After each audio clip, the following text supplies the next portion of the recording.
Hi, this is Terry. I've lost 180 pounds with keto, carnivore, and counting calories. Now I'm on a mission to improve the health of my heart. So let me tell you what I did. A coworker had these snacks, and it was mushroom snacks. He got them from the health food store.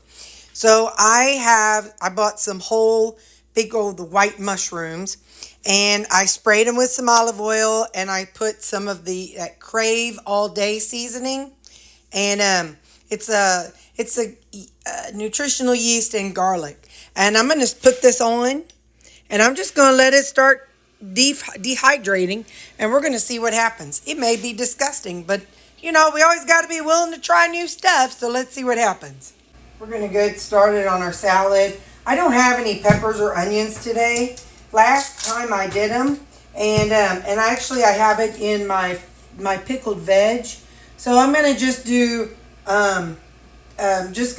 cabbage and rutabaga in my salad, but I'm also going to cut up some jicama, and I'll see what I do with that. With jicama, I honestly never know what I'm going to get. I never know if it's going to be a good jicama or if it's going to be a bad jicama. If you know how to pick a good jicama, please comment in the comment box and tell me. Jicama, I love it. I'll be honest, if it's not fresh and white, then this is going to be a good one. See how bright white that is? That's going to be a good jicama. I wonder something. I'll try something. I wonder if it'd be any easier to peel this way. But anyway, so with jicama, I have not really learned the best way to pick a jicama yet. It's still a unique vegetable for me. I'm still learning about it. But I will say, if it's bright white, oh man, it makes a great raw jicama. I love it raw. But if it's dark, I go on and cook it in my Instant Pot, and I use it that way. So either way, it's not going to go to waste for me.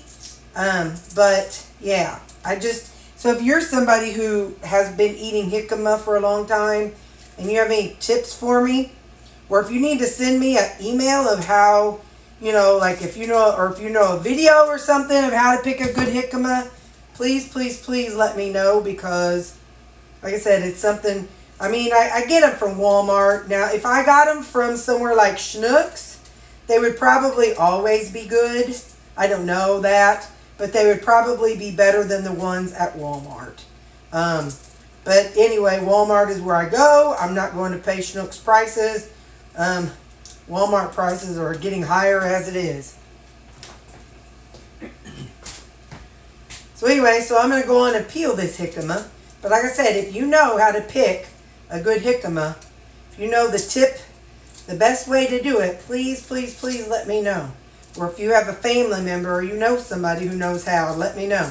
Because in my video where I went to Walmart, I showed you how ours looked. But man, oh man, look at how pretty that is. That's a good jicama. If you cut it and it looks like a potato or the inside of a beet, you got a good one. So, all right, I'm going to finish peeling these. I'll be right back. I cut this other one in half. This one's just a little bit darker. Not much, though. So, we got two good ones. Yay! So, this last week, I did some raw, and I did some... no, I didn't do any raw. My jicama was not good last week, so I just did it in my Instant Pot. This time, I'm going to have some... It's nice. So, what I'm going to do is I'm going to slice it. And then I'm gonna use this size. I'm also gonna Instant Pot some. So I'm gonna go through and slice these up, and I'm going to get some anyway, and I'll be back. All right, so there is the jicama, and I'm gonna set these aside because it is 5:40 at night. And I'll have some for the weekend salad, and we're going to Instant Pot some tomorrow. So we're just going to set this aside in the refrigerator. All right, I pulled out a little container that I'll use for the week. And these, like I said, I'll set these aside, and we are going to Instant Pot those tomorrow. Next up is the rutabaga. So while jicama is hard to peel and easy to slice, rutabaga is easy to peel, but hard to slice. So right now I'm just getting me a good base going because I'll show you how I peel a rutabaga. Alright. This is the only one that works for me. I've tried the long kind, but with the rutabaga, I just go around and around and around, and it peels very, very easily for me. If we're gonna like do mashed rutabaga or something, you can microwave it, and that helps when you're ready to cut it. But for peeling, I don't know, this honestly it works very well. I mean, you see, I'm just going around and around, and it's coming off real fine. So I'm going to finish going around this one, and I've got another one, so I'm going to go ahead and peel both of them, and then I'll be back. Alright, again, rutabaga, easy to peel, hard to cut into half. You can like probably cut all the outside, but for me, I just cut it right down the middle one time, and then I'm done. So you get your cleaver and a hammer, and some kind of a hammer.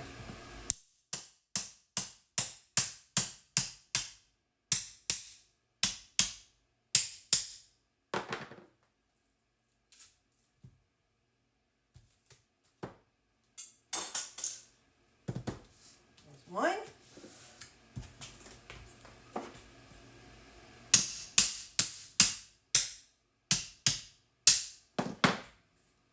You don't have to be all the way through, just pretty good way through. So now I'm gonna wash this, and I'll be right back. Rutabaga is just a very dense vegetable, and you saw that I made a flat end on each side. And I did that because then, if I'm going to hit it with that cleaver, I need it to be stable. So I don't hit it just whenever when it's got a rounded base. I hit it only after I create a solid flat base. So I'm going to do my rutabaga a little different today, since I got this out and dirty, because I want to use my rutabaga for this recipe that I'm going to be making tomorrow. So I need to go on and cube up some of my rutabaga. So I'm just going to cube it up today. So I just cut it up into chunks, and I'm going to pop it in here, and I'm going to go ahead and cube them up. I'll cube both of them up, and then I'll be back to you. Hey, really quick as I'm doing these, I just want to tell you, people ask about the difference between rutabaga and jicama. For my brain, the texture of rutabaga when it's cooked, it's more like potatoes. So, so when I cook rutabaga, I treat it like a potato. Whenever I have raw rutabaga, I don't know, it's kind of like raw squash maybe, raw cabbage. That's my guesstimate. But where jicama is different. Jicama, when it's cooked for me, it honestly takes on the texture of a bean. Or I've done. Hang on. Let me get this last fella. Come on, fella. There we go. Jicama takes on the texture of a bean for me. Whenever I've cooked it in my Instant Pot. But because it still stays in a texture. It still stays in the texture. Rutabaga, it softens up. So it becomes more like a sweet potato in texture. So I just wanted to let you know that, because I get people ask me that a lot. And so I figured I'd tell you that jicama turns out more like a bean texture when it's cooked. But again, you got to cook those boogers a long time. So that's why I use my Instant Pot. Rutabaga, you do not have to cook as long. You cook it about the same amount of time as you would cook a potato. So, alright, now I'm going to finish these up. I just wanted to tell you the difference between rutabaga and jicama. Carrots. That's what this is. The texture is of a carrot. that crunchy like a carrot. Almost the same flavor for me. Anyway, I'm going to put these in the refrigerator. And then we'll go on and get our salad ready. Alright, it's time to make our salads. So I was making 8 every week, but I was having 1 left over every time, and it didn't make sense because Sundays I typically don't eat a salad because I'm eating with Mom. So I don't know why I'm weighing it yet. This is what I did last weekend. I cheated on y'all and I did not make salads with y'all. I just dumped it into the 3 and kind of guesstimated on what was kind of even. And so 144, 193, 170 something, 150 something. There. So now I figure that's close enough. So I'm going to do the same thing with this one. So I think I said it, but I don't remember. I'm not adding onions because I have onions and peppers in my in my pickled veg. So I'm just going to do cabbage and rutabaga. So I'm just grabbing a handful. It'll be around 60, 70 grams. Close enough. It won't. I'm not going to freak out if it's a little over or a little under. And then I do not add tomatoes, and I don't add jicama. I don't add the other things because those vegetables sometimes can get soft and yucky. And isn't that a good technical term? Yucky. So I don't like to add those until the night before. So that's literally all I'm doing this time for my salad prep. Give me just a second. I'm going to put this away. My last step is tucking my little salads in, and this helps them last longer. I've had my salads last up to 15 days before. Okay, I think it was 14 days. Sometimes I'm a little bit like my dad. I kind of exaggerate just a little. Just a little, though, not a lot. I get that from my dad. He exaggerated a little bit. Just a little, though. Not a lot. Don't be getting too sensitive. Come on, fella. Oh, now why are you doing me like that? There we go. All right, so I'm going to get these others done. And that is how we're going to do our salads and our salad veggies. So I might, if there's time on this video, I might show y'all how I instant pot my jicama. But if not, I'll have that in another video. Okay, bye. So I'm going to share with you my sister's recipe, her secret recipe for sweet potatoes. She puts them in a crock pot. She puts them on low. And she lets them cook until she feels like they're done. Last time I did them was 7 hours. So I've got a lot going on tomorrow, and I need these to be off my counter by the time I do other things. So I've got this timer set. And it's supposed to kick on at 2 o'clock in the morning and kick off. Wait a minute. Gotta make sure I look at it right. Yeah, it's going to kick on at 2 a.m. and kick off at 9 a.m. So we'll see. Hopefully this works. But mine took 7 hours last time.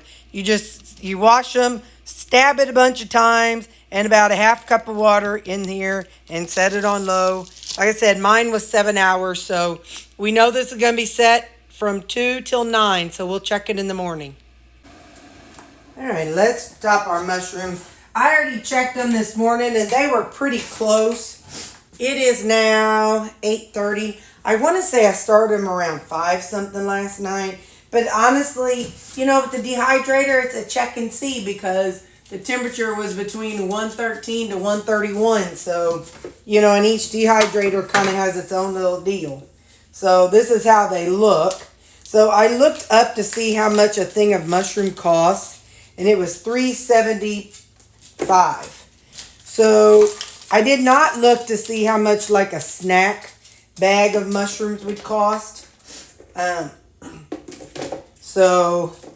I don't know the macros of a mushroom in this moment. But what I did was when I made them, I pulled the stems out and then I sliced the mushroom. So let's listen to this. They're crispy. Yeah. Yeah, they're good. So it's fun flavor. I will store mine in the refrigerator, and it'll be something fun to add, like to my, like toss in a little baggie into my lunches or something. But I know mushrooms are pretty low calorie, but they have a good flavor. You can do whatever you want to with them. They're still chewy, but I'm afraid if I let them go any longer, they'll go from this size to this size. So anyway, just something fun to do. So there you go. So it is a little after 9. I heard my timer kick off, and my, what do you call this thing? Dadgummit, my crock pot. It's done with the sweet potatoes. Let's pull them out and see what we think. We'll pull them out and give them a poke and see what we think.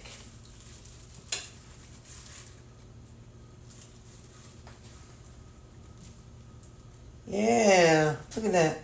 Sorry. Look at that. I mean, it's just the skin's coming right off. But I'd like to let them cool a little bit before I go on and pull the skin off, because that's going to require me and my hands touching it, and I don't want to burn myself. So what we're going to do is I'm going to set it here to cool, and I'm going to set a timer for 30 minutes, and then we'll come back and peel these sweet potatoes after they're cooled for 30 minutes. The best thing about these Crockpot liners is it is nice and clean. I still will rinse it and run a little soap through it just to make sure, but that is the best thing about Crockpot liners if they don't break. I've had them break before, but this one did not, so yay. While the sweet potatoes are cooling, I'm going to take some jicama. I chopped it up last night. It's about this size. We're going to Instant Pot it. In the past, I have boiled my jicama, but it takes about literally 3 to 4 hours of the jicama boiling for it to even soften up and not be like a water chestnut. So I just added, I don't know, about half a cup, 3/4 cup. I don't know what I did. But anyway, so now what we want to do is I'm going to pressure cook them. And I'm going to pressure cook them for about an hour. Now what this is going to do, hang on, let me crank this time up. Alright, so what this is going to do is this is going to soften them up. And I feel like for me, it gives it more of a bean texture. So, you know, there's a lot more carbs in beans than there is jicama. So for me, jicama is a really good replacement for a bean. That's how I use it. It's also good raw on a salad or with tahini. I'm going to move this right quick. And later on, whenever I have to open my valve, I don't want it to be under my cabinet. So I kind of try to turn it out more. So anyway, so yeah. So I'm going to let this go for 1 hour. And then I'll probably just let it naturally depressurize. I'll let you know. But we still have about 30 minutes of the sweet potato timer to cool down. It hasn't even been 10 minutes, but it feels like my sweet potatoes have cooled down a whole lot. So I'm going to see about peeling them, because I feel like it would be easier to peel them while they're warm. So I'm going to go ahead and work on peeling the skin off of them. And I'm putting gloves on because you know I don't like messy hands. You know I can't do it, y'all. I can't do it. It's not bad. They're warm, but they're not burning me. Plus these gloves help prevent, you know, they're not like thermal resistant, but they definitely help lessen how hot something is on my bare hands. Alright. So I'm going to get this other one peeled and I'll be right back. Okay, so now I'm going to get these sweet potatoes. I like them in about 150 gram servings.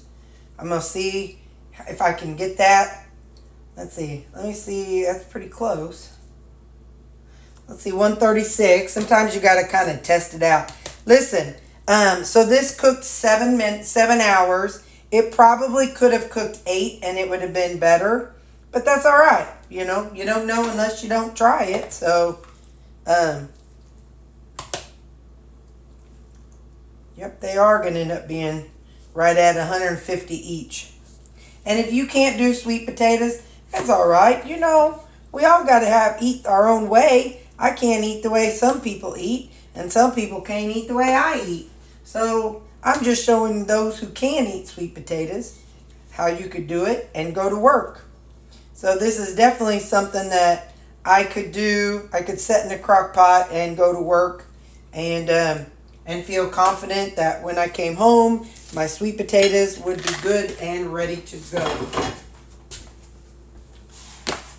So those 2 big sweet potatoes got me 3 servings, right at about 150 grams of each. So I'm going to put these away. And I am not going to label them because I kind of get a kick out of not knowing what I'm eating. It's kind of like, oh, this is, oh, wait a minute. Let me leave these off till they cool down. Sorry about that. Anyway, I'm going to leave them unlabeled because I think it's fun just like grabbing and finding out what I'm eating as I'm eating it. So I'm going to let those cool and then I'll put them in the freezer. And I'll be back whenever our jicama is done. So I've been busy. I had to fold clothes and stuff. Anyway, so it's been depressurizing 30 minutes. It is all the way done. So I'm going to take the lid off.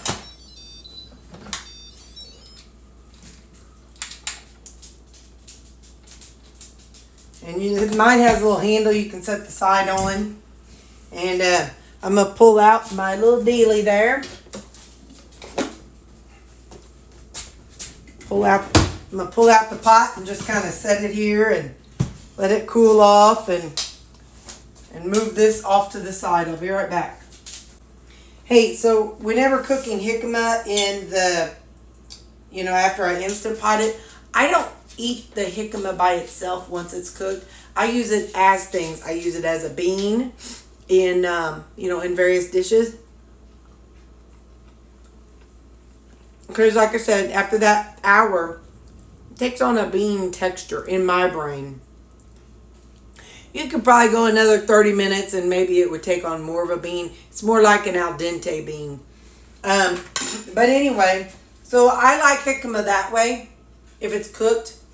Raw, I just like it on salads. But I've used cooked jicama in things like, I've made like a potato salad out of my jicama. I've made, like I said, I've made chili. I've made ham and beans. All kinds of things out of it. Again, if you don't have an Instant Pot, it literally takes about 3 to 4 hours of boiling. So that's, once y'all taught me about my Instant Pot. So, yeah. So now what I'll do is I'll just portion those out after it cools down into little Ziploc baggies that I can toss in the freezer and pull out, maybe 2 or 3 a week and kind of use it for various things. Because like I said, I'll use that on whenever I have a taco salad or a chili type thing. So anyway, I'm going to let these cool and I'll portion them out. And yeah, but let me show you how they look right now. Hang on. Hopefully you can see that okay. That's how they look right now. They're kind of yellowed. The camera's blocking them a little bit, but they're kind of yellowed. And remember, they were pure white when we started. So that's how I do my Instant Pot jicama. All right, so there it is. Like I said, I'm going to put it in small servings, but I thought I'd give you a better look at it. So now I could go ahead and make some, whatever, any of the things that I said. So, but it's cooked. I'm ready to be used. Like I said, I'm going to put it in Ziploc bags to add things later. There you go. All right, thanks, guys. Bye.